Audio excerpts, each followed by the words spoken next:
All right. Welcome to the Off the Rails Sports Podcast. I'm your host, John. And if you could real quick, hit that like and subscribe button. It means a lot to us. And I'm going to do a deeper dive. I just did a short, but I'm going to do a deeper dive into the Shedeur Sanders situation. He was the 144th pick in the draft. And honestly, that's obviously not very good.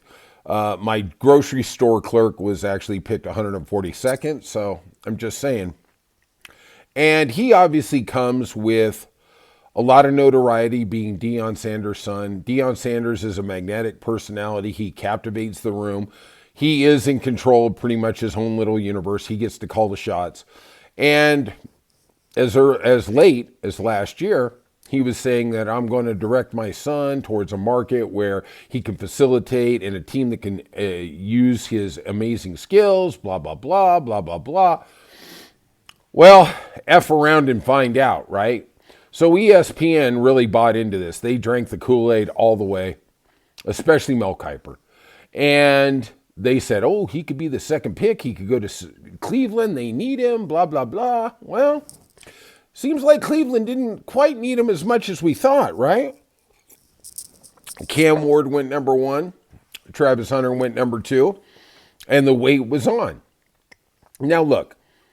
I didn't have a clue where he was going to go. I thought he was going to be a first round because everybody said he was going to go in the first round. But there was a lot of rumors out there about him tanking his pre-draft process. And honestly, I didn't put a lot of stock in that. And mostly it is because, look, it's like high school. You don't got to marry all the girls. You just got to find one. That's it, right? And I figured, well, okay. He's trying to direct where he's going to go, and he's doing interviews or not giving interviews, what I heard to some of the lower teams in the first round. And so he was trying to direct himself to go to New York or wherever he thought, Vegas, wherever he thought he was going to fit in as an athlete. And then, you know what, that's his right. But somehow the ego got just a little too big. Think Hindenburg/Goodyear blimp, right? And the teams moved away from him. Now, he was the 144th pick. There was 143 picks before him. Cleveland took Dylan Gabriel of Oregon 2 rounds before they took this guy. Okay? So don't tell me Mel Kiper and the other Yates guy, I don't even know who this cat is, that the NFL doesn't know what they're doing. They make mistakes on the quarterback. Yes. They do make mistakes on the quarterback. It is a very difficult position to understand, to draft, to scout. Look, Tom Brady, look where he went. Okay, that worked out. But a lot of times, you got Peyton Manning too, right? C.J. Stroud, second pick in the draft, right? Jaden Daniels. Look at all the quarterbacks last year. They seem to have figured it out.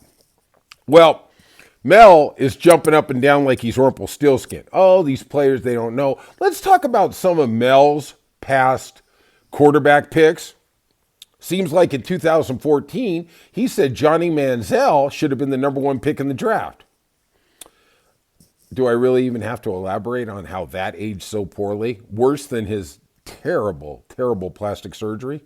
Also, in 2010, when Jimmy Clausen from Notre Dame went in the second round, Mel started jumping up and down again. NFL doesn't know how to evaluate quarterbacks, doesn't know what they're doing. If he isn't a successful quarterback, I'll retire from ESPN in 7 years. The stats on Jimmy, he won 1 of 10 starts in Carolina that year, and they were so bad that they were able to then go back into the draft and get a real quarterback, Cam Newton. The guy who wears all the hats on ESPN, right? Here is the quarterbacks that went before Shedeur Sanders.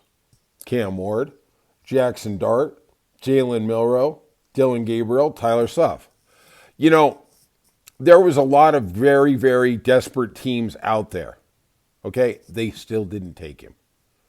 I mean, really, at the end of the day, and here is the thing that nobody is going to tell you. That's why you come to Off the Rails, because we're going to tell you stuff nobody else tells you. It's like the story I said yesterday about Matt Barkley when he was at USC, and after his junior year, he was a top 3 pick, and he decided to come back for his senior year because he wanted to win a national title, and he had a terrible year, and he ended up going in the 4th round. When you go in the 4th or 5th round, they can cut you. They don't have the investment that they do if you're a first-round pick. Why is Carolina sticking with Bryce Young? Because he was the top pick. He was their number 1 pick. If you get rid of him, you are firing the GM. You're probably firing the coach. They're going to fire the coach before the GM, right? You're a 4th rounder. You're on your own, buddy. Nobody cares. And he's got a real problem now.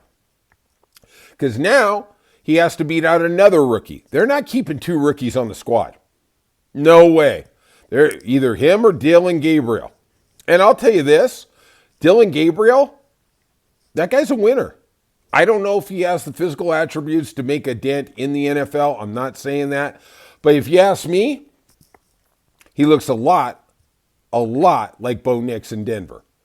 He's a savvy competitor. He's got a track record of winning, doesn't have the biggest arm. If he gets a coordinator who can utilize his skills from short to medium passing, maybe he can be a successful NFL quarterback. Maybe Shedeur can too. I'm not throwing shade on him. But all these people saying, they're jumping up and down. You know, at the end of the day, Mel, just admit you were wrong. You missed. You missed what was going down because it only took one NFL team to draft him. You effed up. And you're just doubling down on your mistake. You're an idiot. Oh, by the way, when you say, hey, the NFL doesn't know how to, draft quarterbacks or evaluate quarterbacks, I never saw you talking about Colin Kaepernick. Okay, maybe there's a conspiracy, maybe there isn't. I don't know. But at the end of the day, these teams want to win. They're going to draft somebody who's going to help them win, whether it's Colin Kaepernick or Shedeur Sanders. And they turned their back on Shedeur. Mel, you're old. You don't know what you're doing. Get out of the business. It's way past that 7-year I'm going to retire Jimmy Clausen thing. That's all I got to say. Hit like and subscribe for more content.